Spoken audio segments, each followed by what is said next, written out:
Hello children, welcome to the science online class.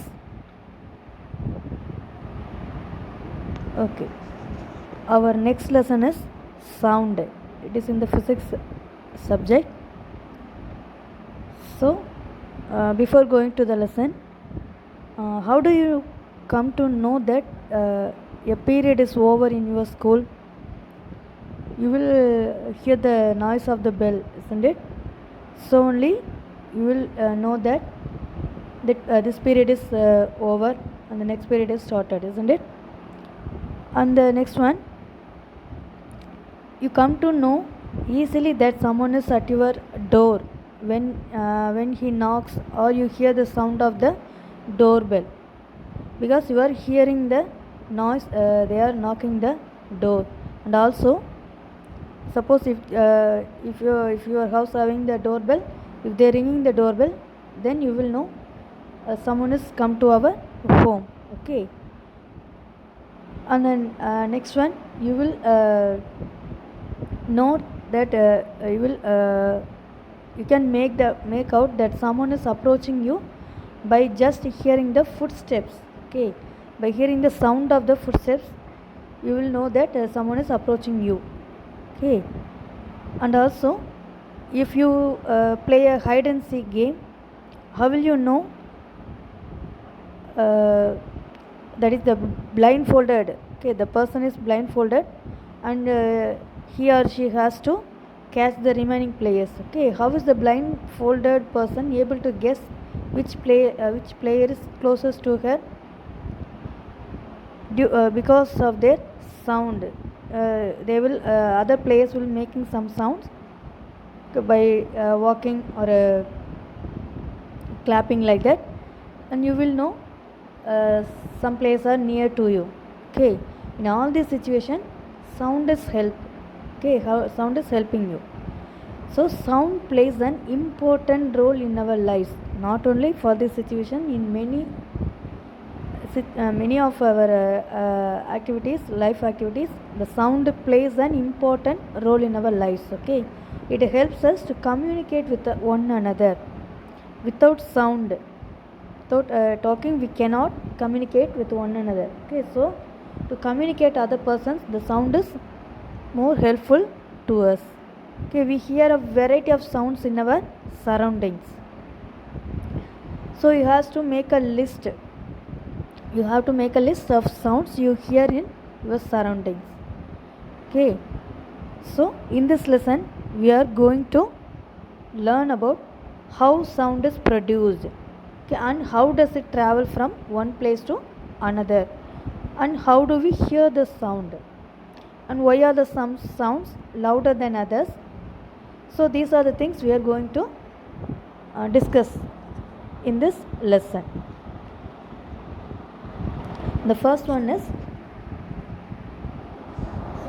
sound is produced by a vibrating body. Okay, how the sound is produced? The sound is produced by the vibrating body. Okay, when you touch the school bell when not in use, okay, you can touch the school bell which is located in your school when it is not working, that is not in use.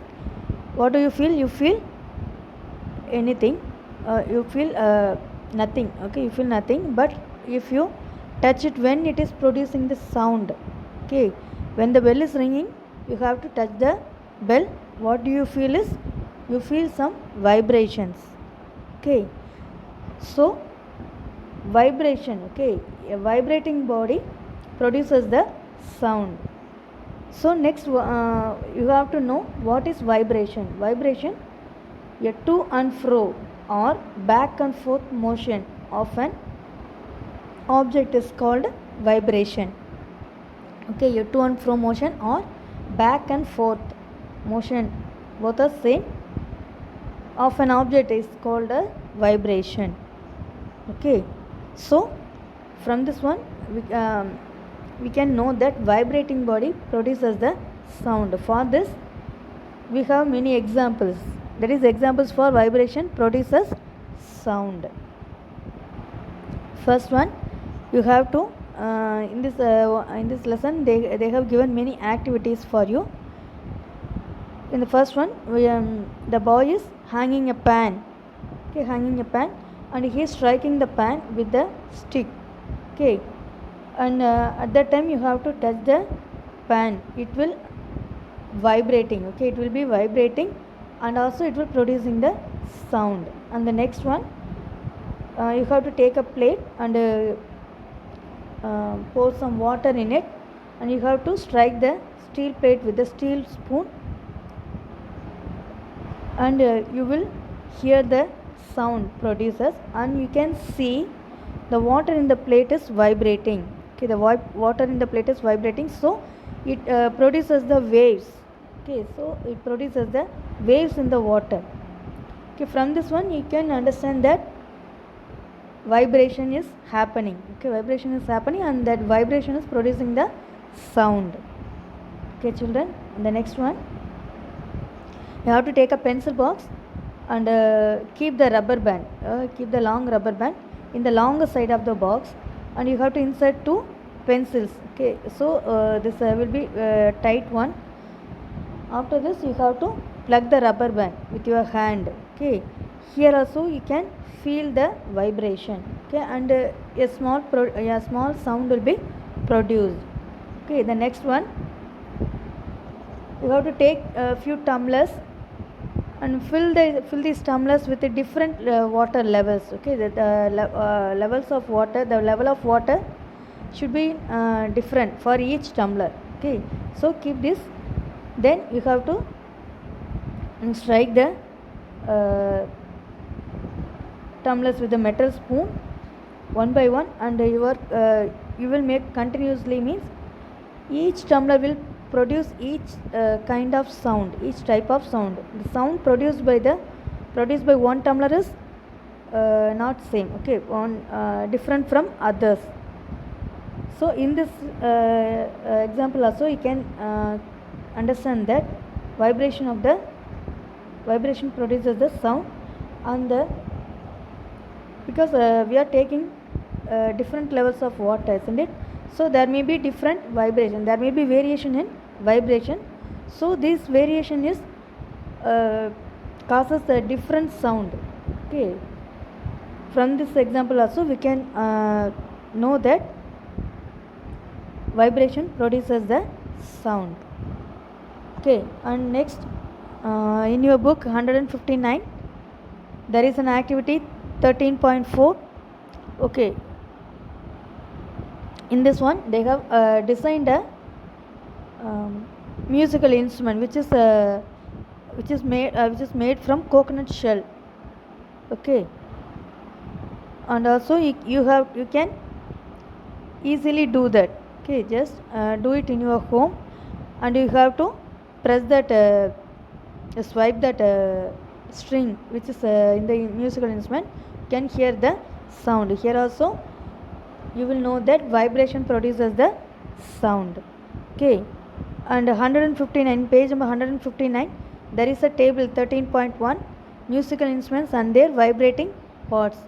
Okay, you have to they have given two musical instruments, and you have to fill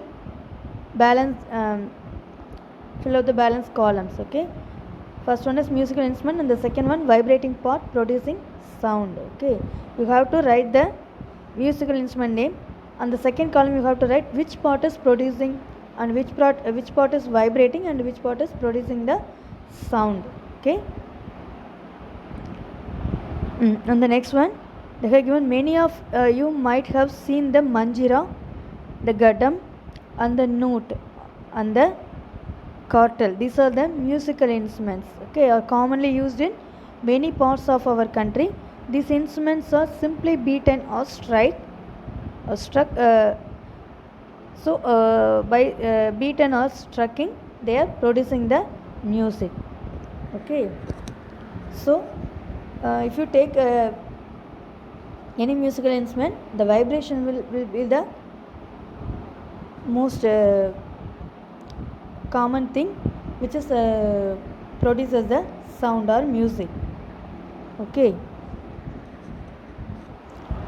And also you have to know, when we plug the string of an instrument like the sitar, the sound that we hear is not only that of the string, the whole instrument is forced to vibrate, and it is the sound of the vibration of the instrument that we hear.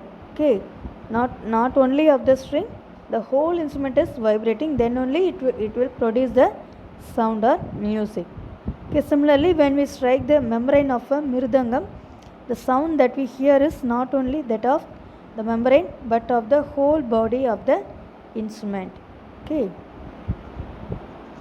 so up to this we have seen vibrating body produces the sound, isn't it? Next one we are going to see is sound produced by humans. Okay, we are also producing the sound. How human beings are producing the sound? Okay, we are going to discuss in this topic. So in humans, sound is produced by the voice box or larynx. Okay, that part is in our throat is called as the voice box or the larynx. Okay, it is at the upper end of the windpipe. Okay, you will have the windpipe, isn't it? It is at the upper end of the windpipe. Okay, you have to put your fingers on the throat and find a heart pump that seems to move when you swallow. Okay, when you are swallowing something, you have to keep your fingers on the throat and find the heart pump. Okay, this part of the body is known as the voice box. It is at the upper end of the windpipe. Okay, so next one, two vocal cords. Two vocal cords are stretched across the voice box or larynx in such a way that it leaves a narrow slit between them for the passage of air. Okay, you will two set of vocal cords will be there. They will stretch across the voice box and also they will in such a way that it leaves a narrow slit between them. Okay, next, this is the location and description of the voice box. Next one, when the lungs force air through the slit, the vocal cords vibrate, producing sound. Okay, because when we are breathing, the air will be goes in and out. Okay, so the lungs force the air through the slit.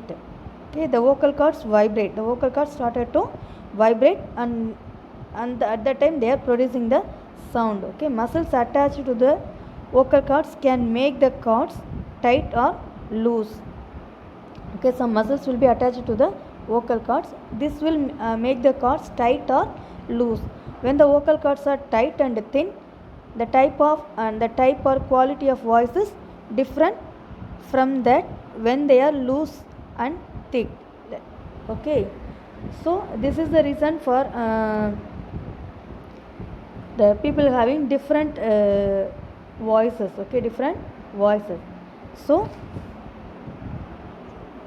in this topic we are going to see about how human produces the sound. Okay, in this picture you can see the vocal cords with a narrow slit.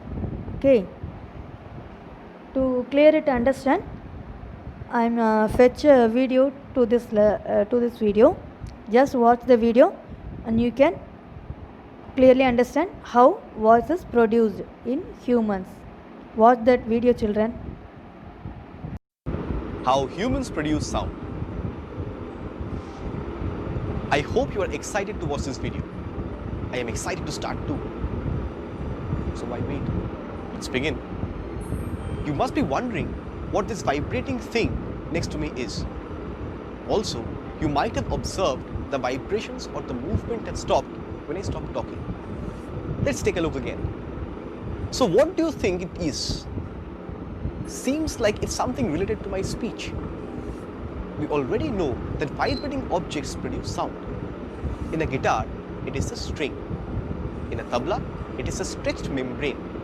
And in a flute, it is the air column that produces sound. And that was about how instruments produce sound. But what is it that vibrates when we humans produce sound? It is the voice box that produces sound in human beings. And where is it located? If you put your fingers on your throat, you will find a hard bump that seems to move when you swallow. This part of the body is known as the voice box or larynx. Make a sound and touch the voice box. You can clearly feel that it is vibrating. To be more specific, it is located at the upper end of the windpipe. Two vocal cords are stretched across the voice box in such a way that it leaves a narrow slit between them for the passage of air. When the lungs force air through the slit, the vocal cords vibrate, producing sound. Great. If all humans have a voice box, why do their voices sound different? We can easily recognize our friends, mothers, or teacher's voice, can't we? How do we do that? There are muscles attached to the vocal cords. These muscles can make the cords tight or loose. This is how it sounds when vocal cords are tight and thin. Let's hear what it sounds like when the vocal cords are loose and thick. Can you make out the difference? Yes. When the vocal cords are tight and thin, the type or quality of voice is different from that when they are loose and thick. Voice quality also depends on the length of the vocal cord. Let's understand this through an activity. Take a rubber band and stretch it to its maximum extent, leaving a narrow gap in between the two sides. Pluck the rubber band and listen to the sound. Let me change the length of the rubber band and pluck it again. Can you hear a different sound? In the same way, our vocal cords vibrate and produce sound. Also, how we differentiate the voice of an adult male, female, and child can be explained in the same way. The voice of children, men and women, are different because they have vocal cords of different lengths. The vocal cords in men are about 20 millimeter long. In women, vocal cords are about 15 millimeter long. And children have very short vocal cords. So there is a clear difference in their voices. Great. We have just explored the mystery behind the sounds we produce.